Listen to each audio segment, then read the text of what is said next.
All right, I've got to calm myself down. There's a lot I got to say. There's a lot on my mind, and there's a lot I got to say. I just am mad at myself for allowing this shit to happen. Now, don't say a word, pretend like it never happened. Don't say anything. Just pretend like it never happened. Well, there's a lot that I'm going to say, and there's a lot I've got to say. And I'm going to say what I need to say. So, this whole encounter with this woman, Phyllis, a.k.a. Spencer Gallant, and Paul, a.k.a. Doug Gallant. At the same time, back in 2019, actually, if you want to get technical, it's been almost 4 years that I've been dealing with her. They kept calling me, and I didn't know who in the hell they were. They were lurkers. At the same time, I was talking to Michael Saunders, and I have really a vague memory of all of this. And again, I gotta keep myself in check here, because I was so fucking angry that I allowed this shit to happen again. After the whole Saunders episode, Michael Saunders, I vowed that I would never be had or played again. Of course, Angela did her thing, and Roger did his thing. Roger did his thing twice. Well, Phyllis and Paul happened to be contacts. They were lurkers. They buttered me up. They found what I did to be funny. They would talk to me, and they found most of the stuff that I did to be funny. I never liked Paul. Well, let's call the bitch by his real name. I never cared for Doug. Doug is Phyllis's brother. Actually, Doug is Spencer's brother. All right. So I played along with it. They would call me on the weekends.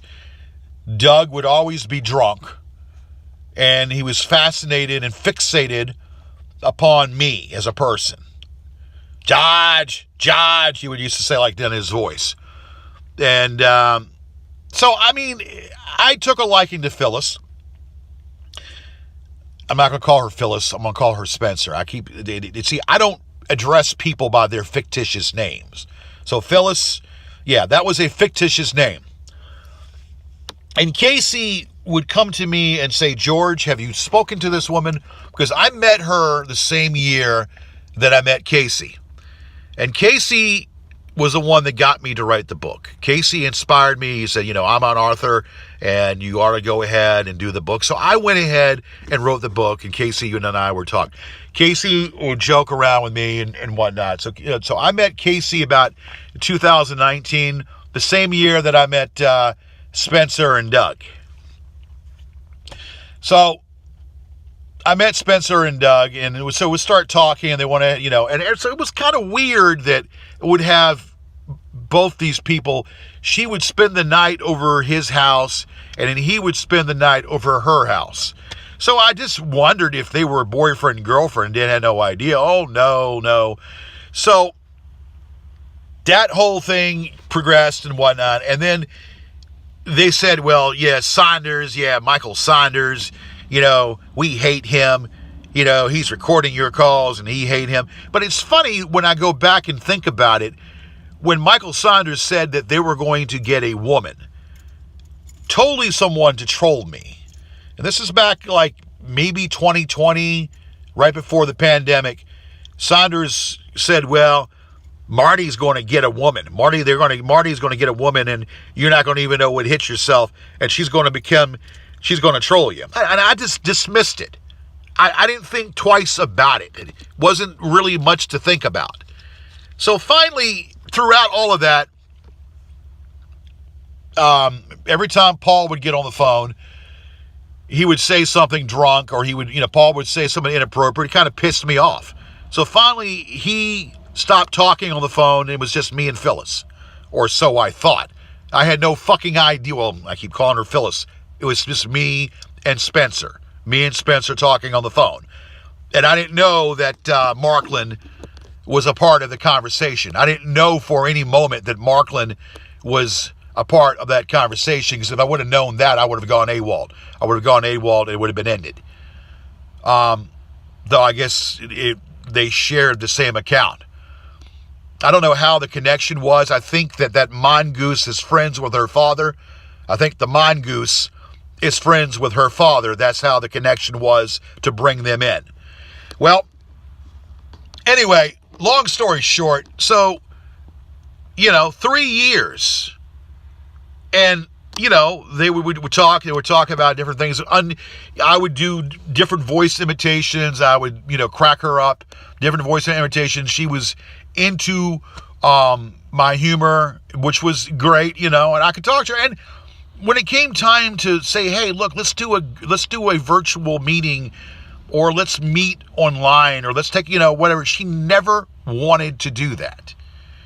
And Casey said to me, George, you've been talking to this woman for a long time. Why doesn't she not talk to you on video so you can get to see her? And I just said, yeah, well, I don't understand it.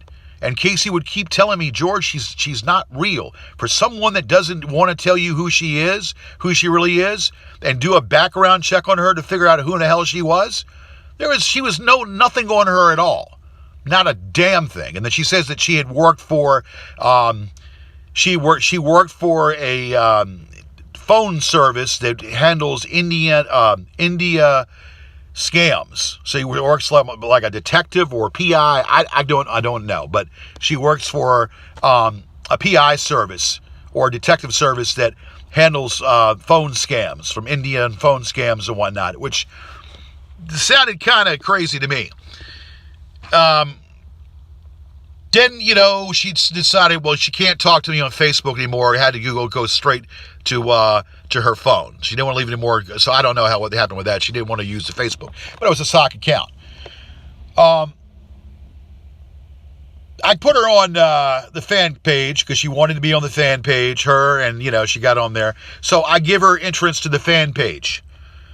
And she would get on there, and she would see things. So the bitch goes ahead and snaps a bunch of stuff, because I'm wondering, how in the hell did that stuff get leaked? The Dolores Cummings account, that's the joke around there about the Dolores Cummings account, is a sock account that I created.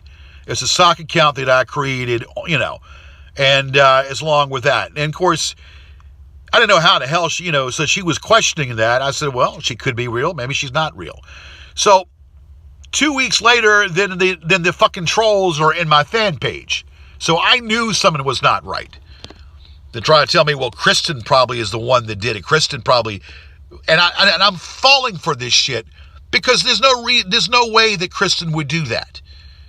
This Spencer chick snapshot all these pictures. Spencer snapshot all these pictures all together. So she was the one. She was the culprit. So I booted her off of the fan page, and I booted her off altogether. So she was bitching and complaining why she got booted off. And I told her, I said, look, this is kind of pointing in your direction. I didn't accuse her, but it was pointing in her direction. So I got her back on, but I never put her back on the fan page, because I knew there's a possibility that she could have been snapping those pictures, which in all actuality, she was snapping those damn pictures and gave it to those bitches. 3.5 years, almost 4 years of recorded calls and conversations that were left. And what she did, she got all of them.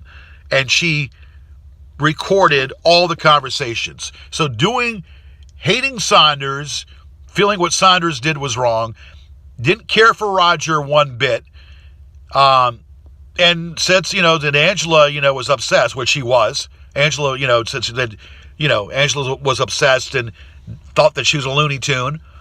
And so, thinking this whole shit was ridiculous, and how they were bringing up Jamie and attacking Jamie. She said to me, I really feel bad for you. I really feel bad for you how they keep bothering you. So she played me like a fucking fiddle. Even Kevin said, George, she's not real. And I would defend her. I would constantly defend her to Casey. I got into arguments with Casey and Kevin because of her. Because I thought that they didn't know the situation. Well, Kevin and Casey were dead right about her.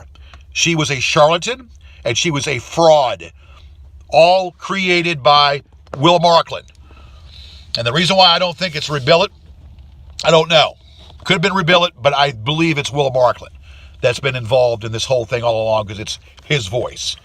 So, that being said, this continued on and on and on until finally, oh God, if I'm leaving anything out, I don't know. But finally, it got to a point where, and I'm trying to get through this as fast as I can because I don't want to spend any more time on this, but I'm trying to do this in a cool head. I'm going to lay it out and lay it on the line.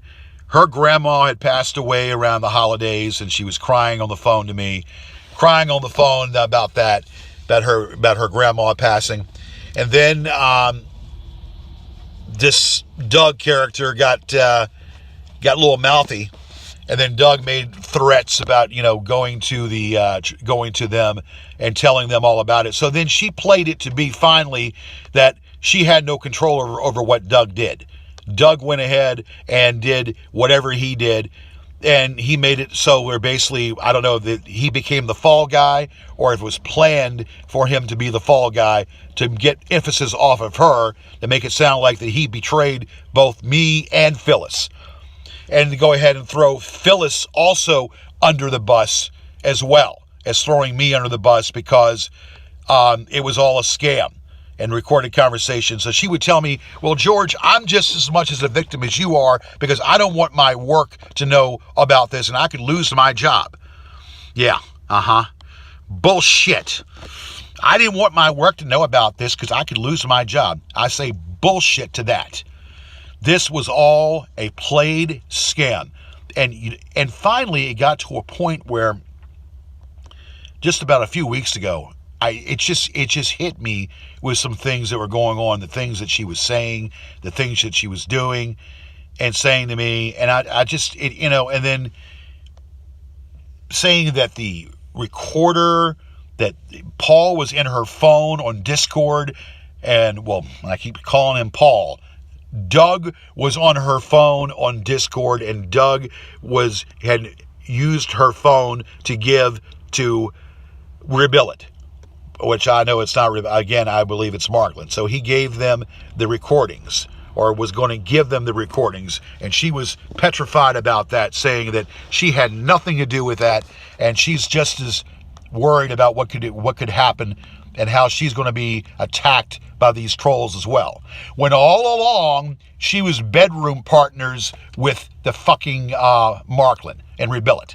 She was a part of trolling me ever since her conception to be involved. So she played like, that she felt sorry for me, and she played like that she didn't approve of what this whole shit was going on about this obsession, about bringing up shit. They were bringing up all this bullshit and all this false shit about me. She was saying that she didn't approve of it, and she said that she didn't approve of what they were doing, didn't approve of any of it, and didn't care for this Melanie or this Tony character, and didn't care for his the damn wife Miranda. She told me that she didn't care for Miranda, Melanie, or Tony, didn't care for that shit, and she said that those trolls are psychotic. Well, yes, they are psychotic, but little did I fucking know that she was already a part of this ruse and part of attacking me from the very beginning. She was in part of it. She was a part of it altogether herself.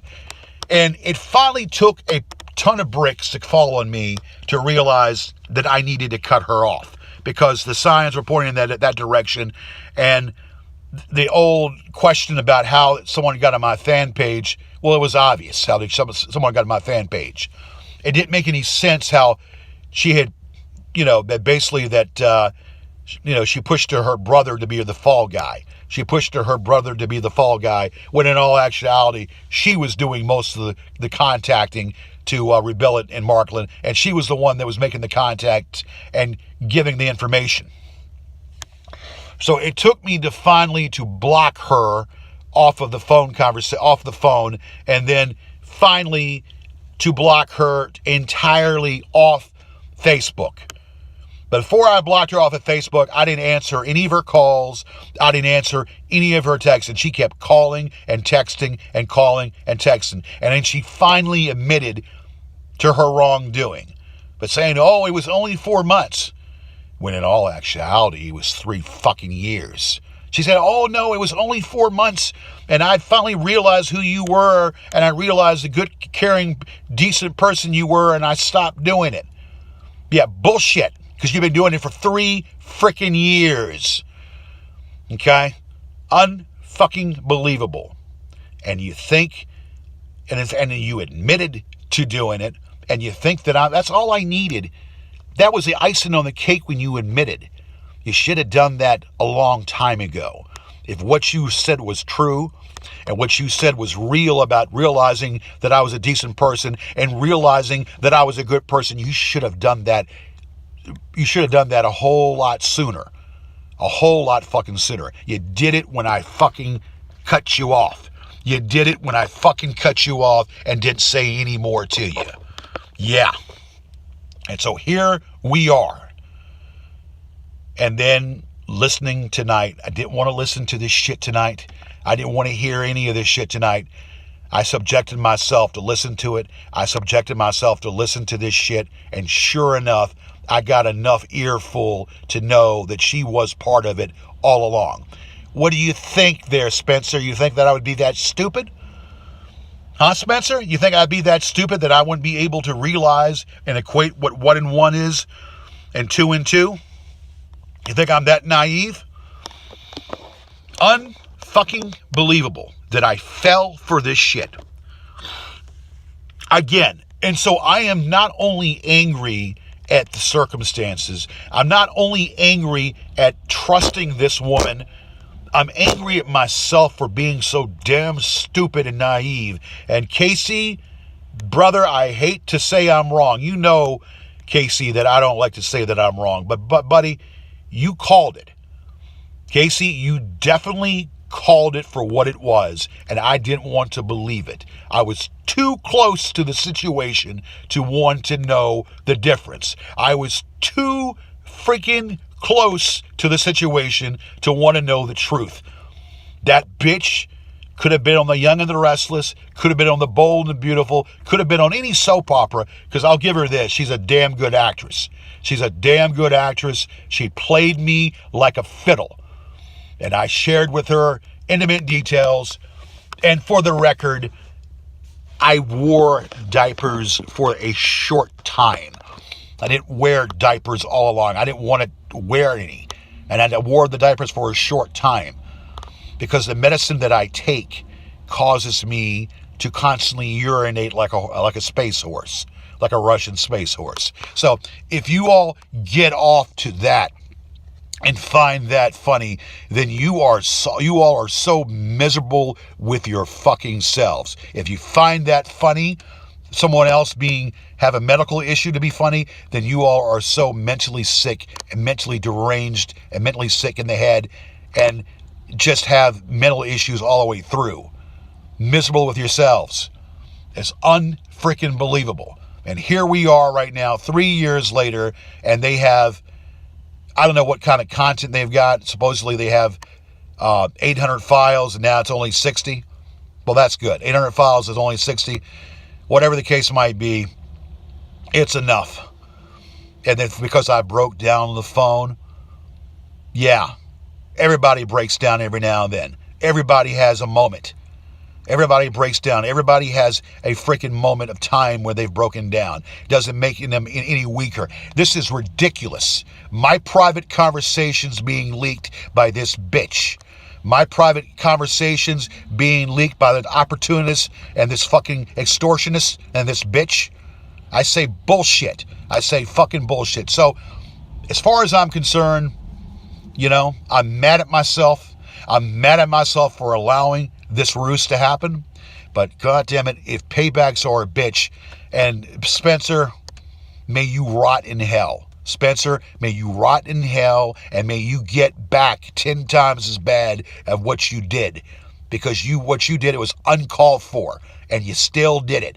After you got to know who I was and know that I was a decent guy, and you still played that damn game. It's bullshit. May you rot in fucking hell. So here's a moment. Here's what I'm saying. I need to push away from this. I need to just forgive myself for allowing this, and move on. And I'm going to make sure that I knock those pages down. I'm going to make sure if it's the last thing I do that those pages come down.